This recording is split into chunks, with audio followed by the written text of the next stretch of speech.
of 1960 was when we gained independence, and that would be 64 years ago. And yesterday we had a conversation, but then the journey is still in continuum. We're still continuing that journey because the truth is, in life, a country system, right? When it comes to progression, in life, it is usually one generation given the baton to the other generation, if you know what I mean. Think about it as a relay race, and that is what we are indeed into as we go conversational this morning. And it's going to be a little bit of looking into the president's speech proper this morning, as we also dissect and look into some comparative analysis from the 2023 speech up until the 2024 speech, and also try to see how very independent we are. We really attained independence. We gained that independence where we say, yes, we have come of age in terms of science and technology, in terms of the tech, in terms of leadership, in terms of policies, in terms of, traditional institution, in terms of, the economy. I mean, in terms of education, very, very important. The health sector, in terms of all of these that make up a country or a nation. Even though the late Chinua Achebe had written in his work saying that there was a country, is that still the conversation till today? Could it mean that it was a prophetic conversation or a prophetic utterance from him, or is this metaphor? Is it metaphorical? All of this is what we'll be looking at as we engage on the topical issue of President Bola Ahmed Tinubu's Independence Day speeches, and trying to put out a comparative analysis right there. But Nigeria has gained independence October 1, 1960. I mean, we cannot say that enough. And we have faced various challenges. I mean, not to mention the economic struggles, the security concerns, corruption. I mean, President Bola Ahmed Tinubu's Independence Day speeches really aimed to address, some of these issues and outline his administration's plans. My name is Udwak Daniel, and might I also bring it to you that today, internationally, as put together by the United Nations, is the International Day of Non-Violence, right? It has a theme, say no to violence, right? Right, that being said, we can see some sort of connection, right, between these. I mean, especially looking at the fact that there was a protest that was slated for on October 1, which of course has been shunned by quite a number of Nigerian states, while Abuja, Lagos has shown some sort of standpoint in the fight, or in the struggle, in the yearning and aspiration, in the appeal to the federal government, this administration, saying that, hey, the hardship is too much, the death is getting, on a high note, and of course, banditry and everything escalating, right? And this is what has been propelled or inspired the hashtag Fearless in October protest. We understand that there's been some arrest made. We understand that there has been some cooperation also, as where somewhere in Lagos State, where a commissioner of police had, even given entertainment, to the protesters. We also hear too that there is a tear gassing by police personnel, security agents, at some protest point. But then, that notwithstanding, President Bola Ahmed Tinubu's 2024 Independence Day, speech addressed economic reforms, addressed security progress, addressed disaster relief, addressed energy, youth development, job creation. All of this is what the president said, acknowledging the Nigerian struggles with rising living costs and unemployment, and pledging patience as his economic policies show positive signs. Well, some key points would include the fact that he mentioned economic reforms and cost of living, where he acknowledged Nigeria's struggles with rising living costs and unemployment, which I would say is a good and positive sign, so that when we begin to speak to the president president speak true employment situation as well as the rising living costs and the struggles that Nigerians are undergoing at this point in time. But he also made mention of, the security achievements, where he highlighted the fact that about 300, Boko Haram and bandits kingpins have been indeed neutralized, in the course of his administration's efforts to ensuring that there is a better and safe, Nigeria, as well as the place of youth engagement and development, where the president has announced a national youth conference. If you like, you call it a national youth confab.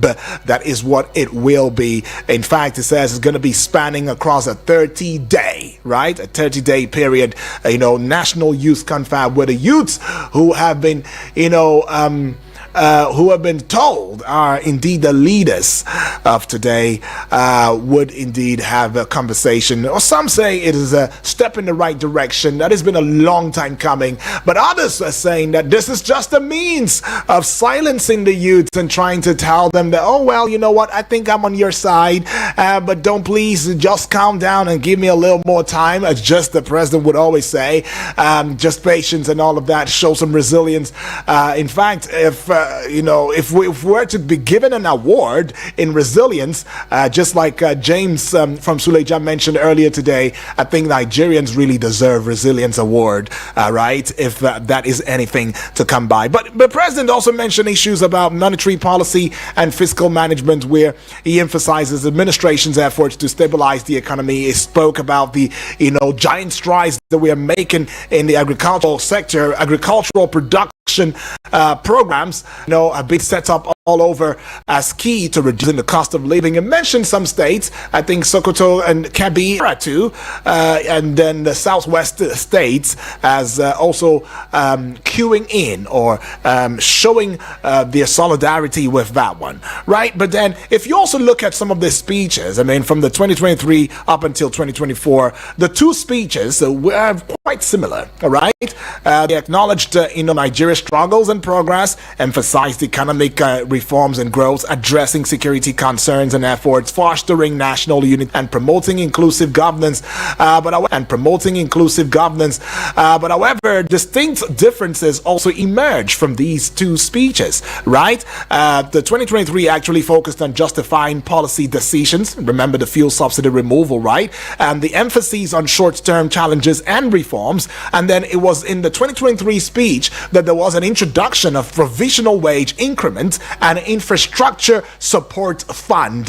While in 2024, it was more of a broader vision for Nigeria's future, emphasis on long-term economic stability and growth, and an introduction of new initiatives, National Youth Conference, economic stability, stabilization bills, Youth Conference, economic stability, stabilization bills, local assembly plans for tractors, and all of that report, if you recall, and it seems as though that report is now, gaining dust, because at some point it was dusted, and at the place of approval, it was rebuffed because they believed that there were certain things that needed to be adjusted, looked into, critical look into that report, so that we can bring it up to par, up to speed, bring it up to reality as to what's going on in 2024. But yeah, that has just been, on the sidelines now. Now we're talking about another confab, but this time we're saying a national youth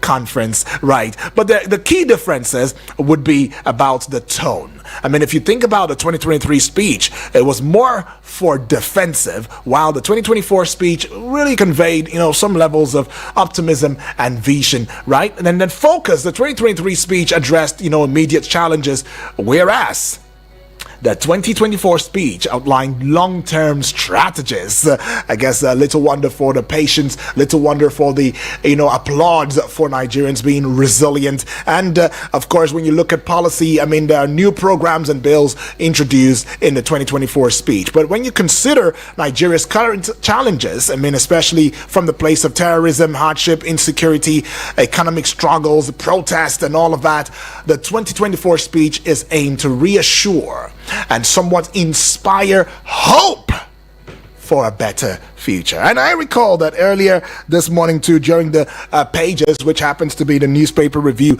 segment of the Eagles Morning Rises breakfast show, we had mentioned the issue of hope. Hope seems to be what we have at our disposal in a time like this. I mean, the truth is, you and I are struggling with economic hardship, insecurity, lack of opportunities, and these speeches were aimed, or as it stands, or as it were, to addressing some of those critical concerns that we face as Nigerians.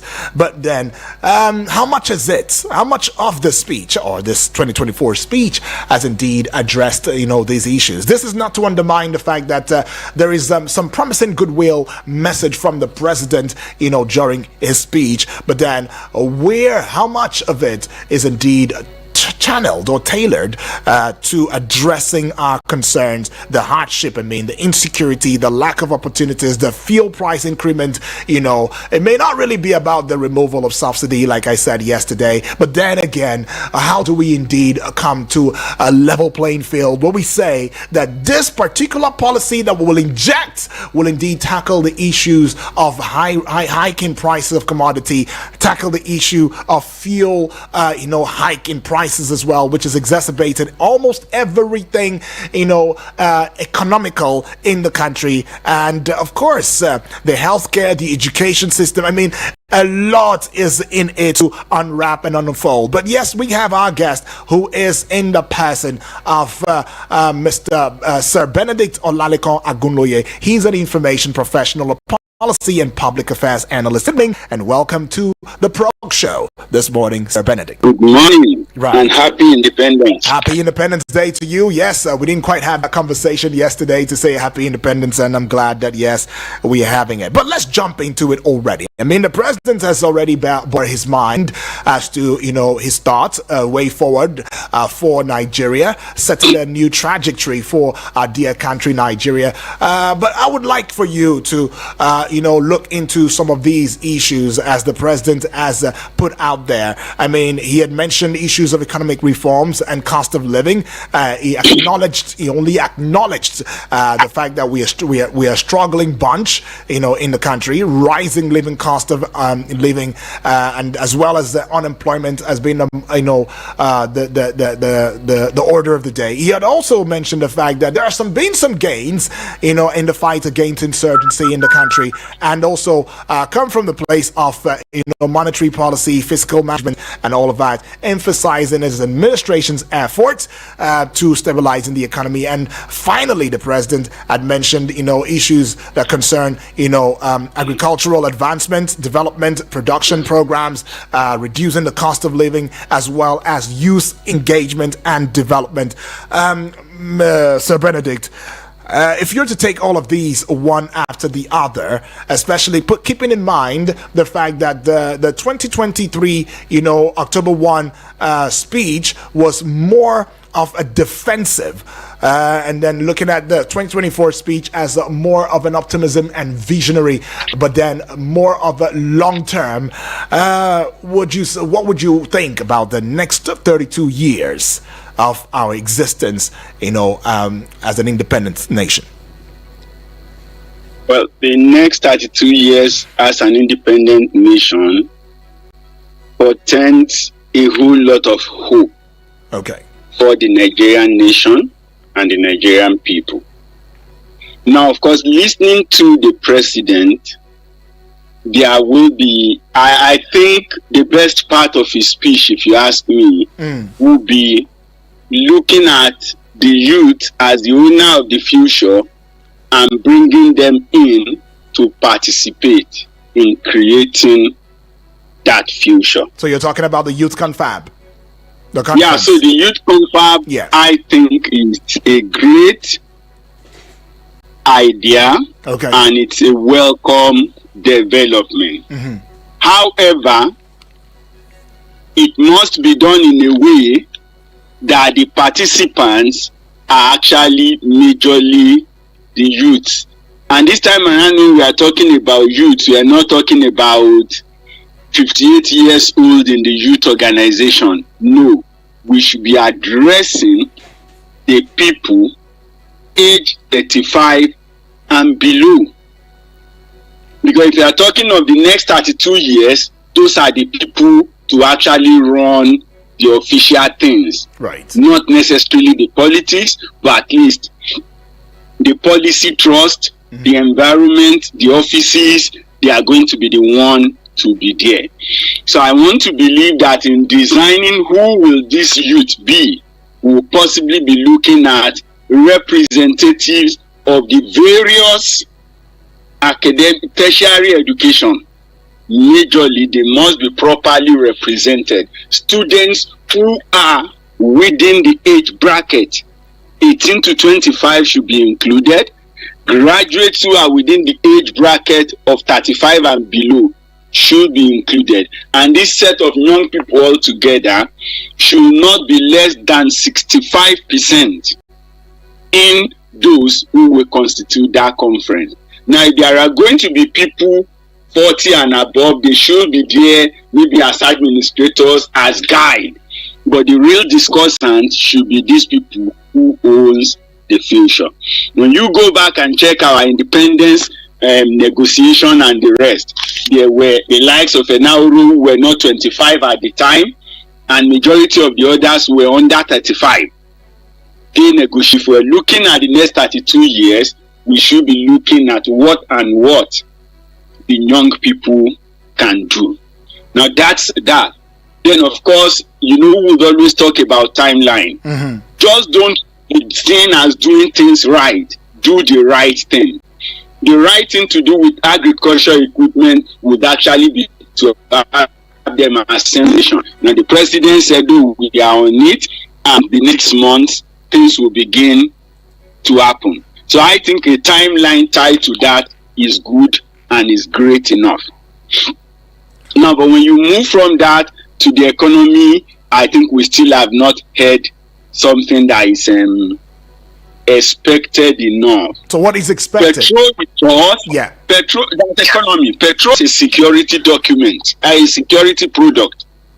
So you cannot talk about energy and environment in Nigeria without giving us your broad plan of way forward. So I would have expected to hear the president hip up on when exactly would the refineries that we have work. What are we doing going forward on refining? I didn't hear anything on that from him. Now, what do we need to do in the interim to make sure that the exchange rate is better? Because if you don't improve on the exchange rate and you don't improve on petrol supply and pricing, definitely we are wasting. All other talks about economy will just be in shambles, because those two things are the driving force behind our inflation. And so if you want to cage inflation, it is not by raising monetary policy points. It is not by increasing reserve ratio. It is not by raising interest rate. Those things would only hinder productivity. Because when you take a loan at 30% or more, then you buy the dollar at a criminal price, and then you bring the product in or you produce, the buyers are there, they will not buy. I think today people eat less bread. So I really don't know how the bakeries are still surviving. But I'm seeing bread get spoiled on the street because people can no longer afford to buy them. So if you are taking loan to produce what people cannot buy because the price is high, of course that has a net negative impact on the economy. MBS might project that inflation is slowing down, but there is still inflation. And on some products we even disagree. Beans have continued to be on the high, and I will continue to insist that beans and maize are more impactful on our eating as a nation than rice or yam. That's the reality. Rice can be popular, but you know that beans have derivatives, maize have derivatives, and across the nation, everybody had one derivative of beans and maize that they hinged to the other. So on food security, I think that we also have not seen a good enough representation. We would have expected to hear the president talk about the marketing boards coming back, or an alternative that will represent off-taking, because that is a major challenge in pricing. You can boost production, and then the product eventually are smuggled out of the country. That will never affect the market price. But if there are off-takers, then that will checkmate smuggling, because people who smuggle do not smuggle 1 or 2 bags, they smuggle in bulk. So if there are off-takers challenging them, it becomes impossible for them to really get so much of the food out of the country. So not talking broadly about off-taking and marketing boards coming back, I think did not do well for us in the area of agriculture. Right. The truth is, yes, we have projection. This is supposed to be harvest season. Flood has taken away some of the harvest. What is being done in the interim to ensure that those gaps, that those harvests that flood has affected in different parts of the nation are being plugged, pending when you will be able to respond, maybe through dry season farming. Dry season farming is still some months away, and those products will not come until early next year. So which means the gap that the flood has created, there should have been something in place to mitigate them in the interim. Let me jump into this now, because I mean to talk about the fact that, hey, we know the problem, we see that this problem is waiting to happen, more like a time bomb, but we don't do anything. In fact, it seems as if we are breezing the problem to explode, so that we will now see avenue to begin to churn out monies here and there, run around helter skelter as though trying to solve the problem and everything. Now, why am I saying this? You mentioned something about the flooding and all of that. Do you think that the relevant agencies, inclusive of NIMET, that's the Nigerian Meteorological Agency, and NEMA, have done enough, I mean, in this regard? Does it just stop at saying, oh, you know what, there is a projection, there's going to be a flood coming in Nigeria, prepare, these states prepare, and all of that? Whose table, whose desk should the responsibility of averting or preparing so that you avert a natural disaster that is in the wake of coming, whose table should it be? Should it be with NIMET, NEMA and the other relevant agencies, or should it be a concern for the state governors that probably live within this geographical landmass? Or is it more preparedness is a multi-agency thing? NIMET duty is to say we are expecting rain, we are expecting drought. It might lead to this, it might lead to that. Right. It is now for the Ministry of Agriculture, the Ministry of Environment, the National Emergency Management Agency to begin to plan how to mitigate or respond in advance. It should be a proactive thing, right? You already know this will come and these are the routes. So what are the uplands that you are moving the people to?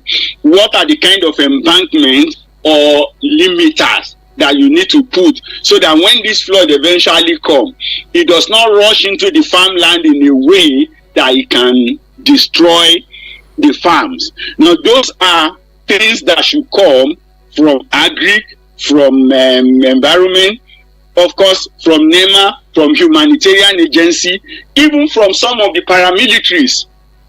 They are supposed to prepare and say, okay, we know this will happen, but these are the things we need to do, and then put some checkpoints on the line.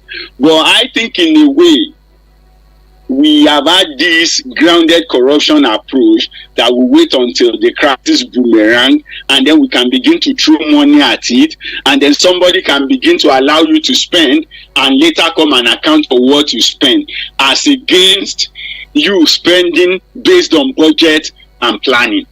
The 11 billion or whatever billion that has gone to Bronu in different donations at the moment were not part of the budget. No doubt about it. They were not budgeted for, they were not planned for. Those monies are coming and they are going to be spent. And in the end, because they are not in the budget, possibly the state assembly or nobody is able to come and say, sit down and account for what you have done on this or that. So basically, NIMET is doing its job. We are begging the others to also ensure that their jobs are being that is the done, thing. That is the thing. That is exactly where the problem really lies, Sir Benedict, because Nigerians have reverted to begging for something that should indeed be done without being begged. I mean, what is the point, therefore, of having our tax, payers' monies and having these people paid? I mean, are you also aware that there are agencies, spread across the 36 states of the federation that are even not known? You don't even know them, but they are government agencies and they are collecting huge salaries. It is only when maybe something that is closely related, that's when you see them, you get to hear about them. You don't see them in action. And then it takes us back to the place of, the Orasanye report. I mean, where some are saying, clamoring and saying, look, this report should come aboard. Why are you institutionalizing or talking about a national youth confab when we indeed can look into the Orasanye report and cut down on the cost of governance and see how we can also bring a merger to some of these agencies, as well as look into addressing issues that concern, the fuel situation in the country, as well as the price hike issues. I mean, which a lot of people believe is tied around the fuel increment in price, which again, I could still tell you substantively that many Nigerians or some analysts are saying that in the near future, we will indeed be getting this per liter for 2,000 naira and above. But I'd like you to save your thoughts just a little bit. Let's go pay some bills. When we come back, of course, we open the phone lines and have your voice heard in that regard. This is Eagles 102.3 FM Abuja. And yes, the conversation is on. What exactly are we talking about this time? We are analyzing the president's speech yesterday, President Bola Ahmed Tinubu's Independence Day speech. We looked into the 2023 speech, which was defensive, and the 2024 speech, which preaches